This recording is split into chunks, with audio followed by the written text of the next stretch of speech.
हाँ तो दोस्तों, आज के इस वीडियो में जानने वाले हैं उत्तर प्रदेश विधानसभा चुनाव का सर्वे। यूपी में इस बार किसकी सरकार बनने जा रही है?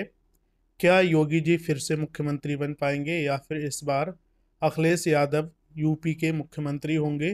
किस पार्टी को कितनी विधानसभा सीटों पर जीत मिल सकती है, जानेंगे। उत्तर प्रदेश में किसी भी पार्टी को सरकार बनाने के लिए 202 विधानसभा सीटों की जरूरत होती है। यहाँ पर कुल 403 विधानसभा की सीटें हैं। एक तरफ है यहाँ पर भाजपा गठबंधन और दूसरी तरफ है सपा और कांग्रेस गठबंधन। सर्वे देखने से पहले आप हमें कमेंट करके बताइए, इस बार उत्तर प्रदेश में किसकी सरकार बन सकती है। सबसे पहले बात करें उत्तर प्रदेश के प्रयागराज मंडल की। यहाँ पर कुल 27 विधानसभा की सीटें हैं। इस बार इन 27 सीटों में से सपा गठबंधन को 12 विधानसभा सीटें मिलती नजर आ रही हैं, जबकि भाजपा गठबंधन के खाते में 14 विधानसभा सीटें जा सकती हैं। अन्य पार्टियों को यहाँ पर एक विधानसभा सीट पर जीत मिल सकती है। प्रयागराज मंडल में देखा जाए तो इस बार सपा और भाजपा दोनों गठबंधनों के बीच कड़ा मुकाबला देखने को मिल रहा है। यूपी का अगला मंडल है बरेली। यहाँ पर कुल 26 विधानसभा की सीटें हैं। बरेली का ओपिनियन पोल देखा जाए तो यहाँ पर सपा गठबंधन को 10 विधानसभा सीटें मिल सकती हैं, जबकि बीजेपी गठबंधन के खाते में यहाँ पर 14 विधानसभा सीटें जाती नजर आ रही हैं और 2 विधानसभा सीटों पर अन्य पार्टियों का कब्जा हो सकता है। बरेली मंडल में देखा जाए तो बीजेपी को बड़ा फायदा मिलता नजर आ रहा है। हालांकि पिछली बार 2022 के विधानसभा चुनाव में और ज़्यादा विधानसभा सीटों पर बरेली में बीजेपी की जीत हुई थी, लेकिन इस बार भी फायदा मिल सकता है। अगला मंडल है आजमगढ़। यहाँ पर कुल 23 विधानसभा की सीटें हैं। आजमगढ़ मंडल का ओपिनियन पोल देखा जाए तो यहाँ पर सपा गठबंधन को 8 विधानसभा सीटों पर जीत मिल सकती है, जबकि एनडीए गठबंधन के खाते में यहाँ पर 15 विधानसभा सीटें जाती नजर आ रही हैं। अन्य पार्टियों का खाता नहीं खुल पा रहा है। आजमगढ़ मंडल में भी देखा जाए तो एनडीए गठबंधन को बड़ा फायदा मिलता नजर आ रहा है, जबकि सपा गठबंधन को यहाँ पर केवल 8 विधानसभा सीटों पर जीत मिल सकती है। यूपी का अगला मंडल है बस्ती। यहाँ पर 17 विधानसभा की सीटें हैं। इस बार इन 17 सीटों का सर्वे देखा जाए तो एनडीए गठबंधन को यहाँ पर 11 विधानसभा सीटों पर जीत मिल सकती है, जबकि सपा गठबंधन के खाते में 6 विधानसभा सीटें जाती नजर आ रही हैं। यूपी का अगला मंडल है चित्रकूट। यहाँ पर 19 विधानसभा की सीटें हैं। इस बार इन 19 सीटों में से एनडीए को यहाँ पर 7 विधानसभा सीटों पर जीत मिल सकती है, जबकि सपा गठबंधन के खाते में 12 विधानसभा सीटें जा सकती हैं। अन्य पार्टियों का जीरो के साथ खाता नहीं खुल पा रहा है। यूपी का अगला मंडल है देवी पाटन। यहाँ पर 21 विधानसभा की सीटें हैं। देवी पाटन का ओपिनियन पोल देखा जाए तो एनडीए गठबंधन को यहाँ पर 11 विधानसभा सीटों पर जीत मिल सकती है, जबकि सपा गठबंधन को 8 सीटों पर जीत मिलने की संभावना है और अन्य पार्टियों के खाते में 12 विधानसभा सीटें जा सकती हैं। इसी के साथ बात करें आगरा मंडल की 23 विधानसभा सीटों की। आगरा का ओपिनियन पोल देखा जाए तो यहाँ पर एनडीए गठबंधन को 12 सीटों पर जीत मिल सकती है, जबकि सपा गठबंधन को यहाँ पर 11 विधानसभा सीटों पर जीत मिलती नजर आ रही है। अन्य पार्टियों के खाते में 0 सीट जाती नजर आ रही है। आगरा मंडल में देखा जाए तो सपा और भाजपा दोनों गठबंधनों के बीच यहाँ पर कड़ा मुकाबला देखने को मिलता नजर आ रहा है।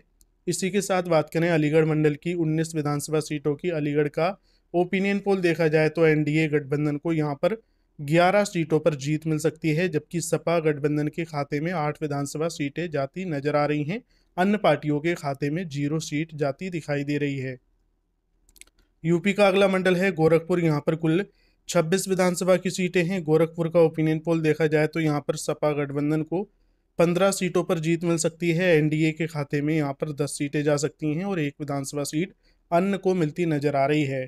अभी तक उत्तर प्रदेश का 201 विधानसभा सीटों का सर्वे आ चुका है। इस बार इन 201 सीटों में से एनडीए गठबंधन को 105 विधानसभा सीटों पर जीत मिल सकती है, जबकि सपा गठबंधन के खाते में 90 विधानसभा सीटें जाती नजर आ रही हैं और अन्य पार्टियों को 6 सीटों पर जीत मिल सकती है। अभी तक देखा जाए तो एनडीए गठबंधन को तगड़ा फायदा मिलता नजर आ रहा है। यूपी का अगला मंडल है अयोध्या। यहाँ पर कुल 27 विधानसभा की सीटें हैं। अयोध्या मंडल का ओपिनियन पोल देखा जाए तो यहाँ पर सपा गठबंधन को 10 विधानसभा सीटों पर जीत मिल सकती है, जबकि एनडीए के खाते में यहाँ पर 15 विधानसभा सीटें जाती नजर आ रही हैं और 2 सीटों पर अन्य पार्टियों का कब्जा हो सकता है। अयोध्या में एक बार फिर से एनडीए गठबंधन को तगड़ा फायदा मिल सकता है, जबकि भी यहाँ पर सपा गठबंधन को बड़ा नुकसान होता नजर आ रहा है।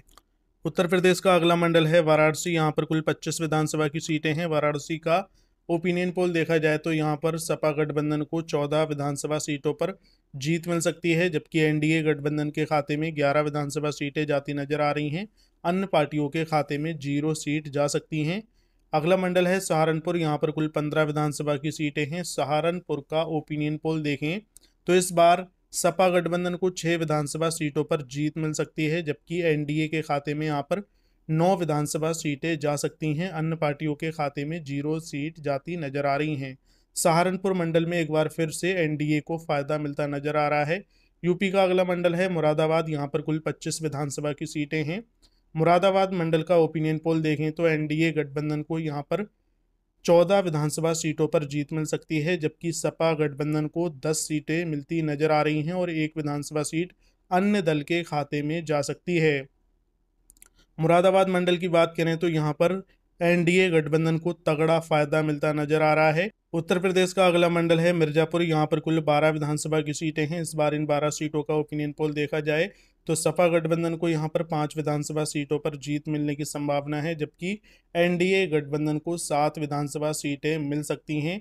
इसी के साथ बात करें मेरठ मंडल की 28 विधानसभा सीटों की। इस बार मेरठ का ओपिनियन पोल देखें तो एनडीए को यहाँ पर 15 विधानसभा सीटें मिलती नजर आ रही हैं, जबकि सपा गठबंधन को 11 सीटों पर जीत मिल सकती है और अन्य दल के खाते में 2 विधानसभा सीटें जाती नजर आ रही हैं। मेरठ में देखा जाए तो इस बार एनडीए गठबंधन को तगड़ा फायदा मिलता नजर आ रहा है।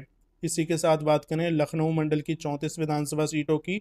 लखनऊ का ओपिनियन पोल देखा जाए तो यहाँ पर सपा गठबंधन के खाते में 12 विधानसभा सीटें जा सकती हैं, जबकि यहाँ पर एनडीए गठबंधन को 20 विधानसभा सीटों पर जीत मिलती नजर आ रही है, जबकि 2 सीटें अन्य दल के खाते में जा सकती हैं। राजधानी में एक बार फिर से एनडीए गठबंधन को बड़ा फायदा मिलता नजर आ रहा है। 34 में से 20 विधानसभा सीटें एनडीए गठबंधन को मिल सकती हैं। यूपी का अगला मंडल है झांसी। यहाँ पर कुल 16 विधानसभा की सीटें हैं। झांसी का ओपिनियन पोल देखा जाए तो यहाँ पर एनडीए गठबंधन के खाते में 8 विधानसभा सीटें जा सकती हैं, जबकि 8 सीटों पर सपा गठबंधन का कब्जा हो सकता है। अन्य पार्टियों के खाते में 0 विधानसभा सीट जा सकती हैं। अभी तक देखा जाए तो उत्तर प्रदेश की सभी 403 विधानसभा सीटों का ओपिनियन पोल आ चुका है। इस बार इन 403 सीटों में से सपा गठबंधन की बात करें तो यहाँ पर सपा और कांग्रेस गठबंधन को 170 विधानसभा सीटें मिलती नजर आ रही हैं, जबकि एनडीए गठबंधन को 220 सीटों पर जीत मिल सकती है और अन्य पार्टियों के खाते में 13 विधानसभा सीटें जा सकती हैं। आपको बता दें उत्तर प्रदेश में किसी भी पार्टी को सरकार बनाने के लिए 202 विधानसभा सीटों की आवश्यकता होती है और इस बार एनडीए गठबंधन को 220 सीटें मिलती नजर आ रही हैं, यानी उत्तर प्रदेश में एक बार फिर से एनडीए की सरकार बनती नजर आ रही है। तो आपको क्या लगता है किसकी बनेगी सरकार? क्या बीजेपी गठबंधन फिर से अपनी सरकार यूपी में बना पाएगा या फिर इस बार सपा और कांग्रेस गठबंधन की सरकार बन सकती है? कमेंट करके अपनी राय जरूर दीजिए और इस वीडियो को लाइक कर लीजिए।